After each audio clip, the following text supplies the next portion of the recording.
I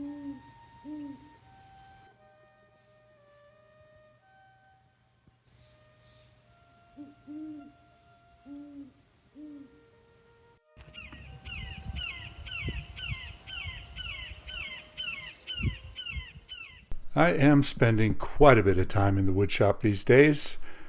I thoroughly enjoy finding some of my old antique woodworking tools and putting them back into not only a beautiful condition but a useful condition.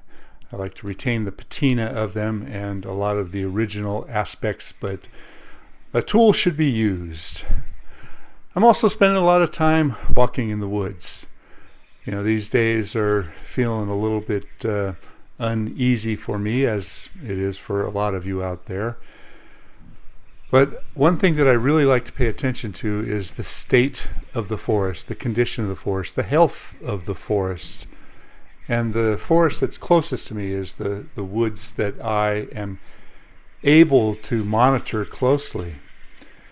And technology is an amazing thing. It's my home site right there from about 400 feet up in the air using my drone.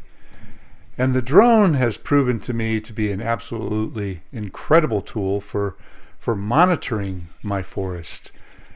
As you can see, there are a lot of brown trees down below. Some of the trees are also kind of a golden or off yellow color.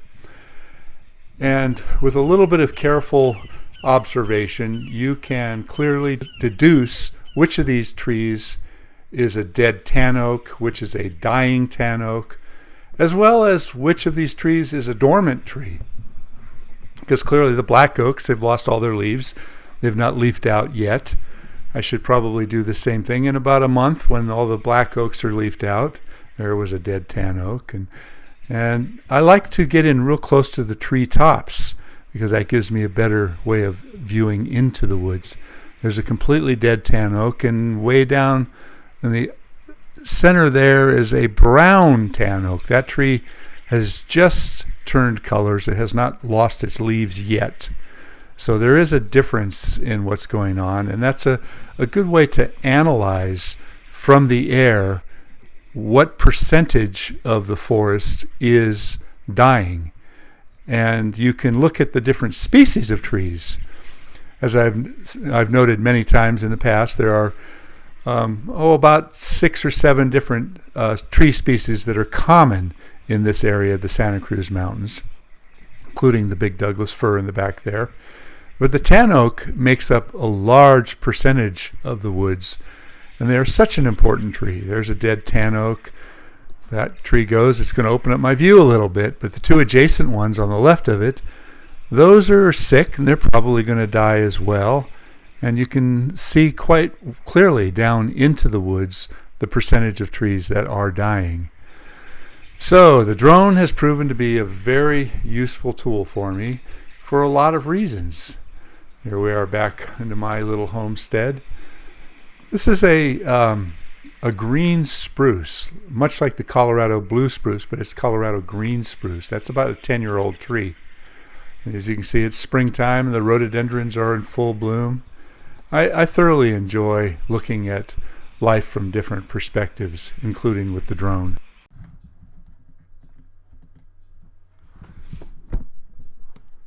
Now, I've used my drone in some pretty unusual weather conditions.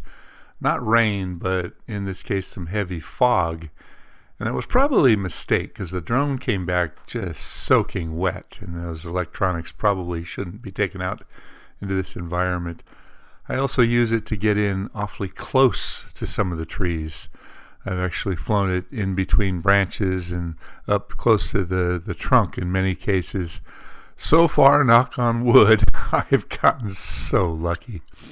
I've had my drone for about 3 years, and I enjoy flying it in really tight locations, but like I said, I have not yet damaged it or lost it.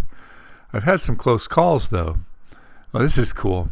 There is a waterfall fairly close to me over at Castle Rock Park. It's a state park, and I took this in there a few years ago when I first got the drone, and it was before there was a ban on using drones in the state park.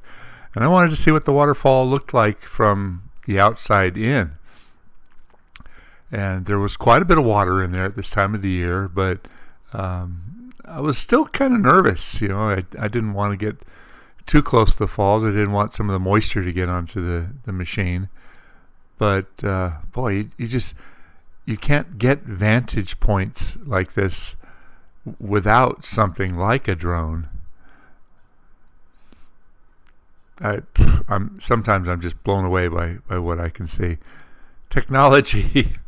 I'm old enough to remember a time where we didn't have all this technology, and we didn't have the stuff that so many of you young people take for granted.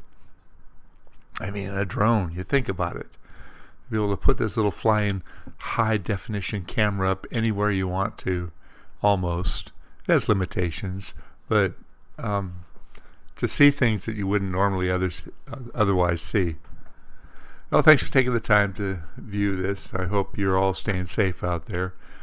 Please, if you enjoy the videos, please hit the like, and if you're not a subscriber, subscribe. And if you hit that little bell up on the top there, it'll send you notifications as to when the next video comes out. I try to put out at least one, maybe 2 videos per week.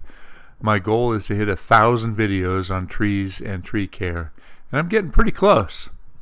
So, like I said, be safe out there and go for a hike, man. Get out in the woods. Go out and, that's social distancing at its best if you stay away from people. But, oh, look at that. Just beautiful. Just beautiful.